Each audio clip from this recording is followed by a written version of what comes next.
Let me ask, is there anything that you want to conclude with? Yes. I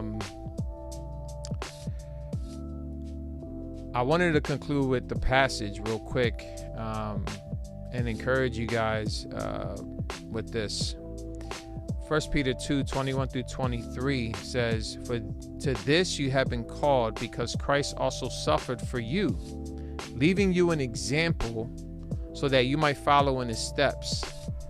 He committed no sin, neither was deceit found in his mouth. When he was reviled, he did not revile in return. When he suffered, he did not threaten, but continued entrusting himself to him who judges justly." So my encouragement to the Christian is, don't revile in return. Don't do what they're doing. Entrust yourself to Christ. And because he will judge ultimately justly. And that's what the parable of the wheat and tares is. He's judging at the end of the day. Those that are persecuting us, those that are laughing, those that are having a good time out there while we're being persecuted or suffering here, just know that there'll be a day where God will bring judgment. You know what I'm saying? And take delight and joy in the fact that God sovereignly knows how to keep you in the midst of your affliction. He's not out to take you out of it. He's not there to take you out of it. He's there to get you through it, so that at the end of the day, you come out even like the sun. You'll shine like the sun. And to go through it with you. Yeah, he's there. Yeah. He's been there. Been there, never left. Right. He was there. He walked that path before you did. And if anyone didn't deserve it, it was Christ. You know, but he said he went through it, he walked through it, and then he's calling us to walk with him and follow him.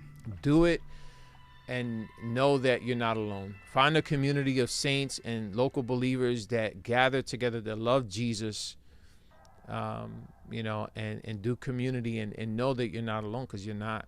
You know what I'm saying? It's hard for a lot of other people too. So there's comfort in community, even though it's imperfect and there's challenges there.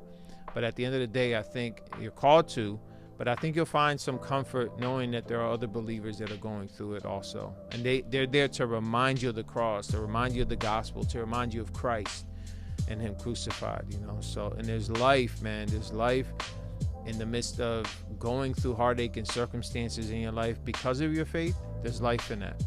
And he'll carry you. Amen. Yeah, man. That's good. That's good.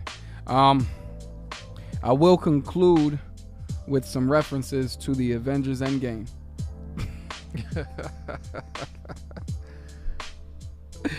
No, you're good at that. God's Endgame is figured out. Amen. That's my one statement that I'll make on that one, is God's Endgame is already figured out. We got all the spoilers already. We got, yeah. Spoiler alert, we win.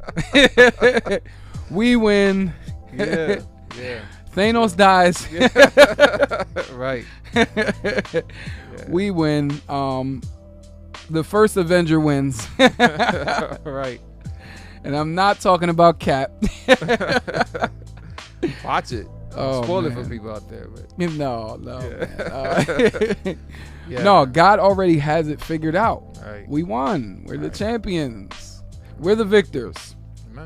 Amen. Whether we live, die, whether we're persecuted or not, it's all for Christ. Amen. We have to keep that in our minds. So in life and death, we need to remember that we're representatives of Christ. We represent Christ in our life, in our death, under persecution, or even in our comfort. We represent Christ. So don't fear. Don't be afraid. Got to be bold. Be truthful and loving in your words and your actions. But that starts by not only being holy, even in your thoughts, but by fearing God and not fearing man. So that's how I conclude with this one. We'll have to touch on this topic again. Yeah. Because we didn't get into half of the stuff that we had on the outline. Right.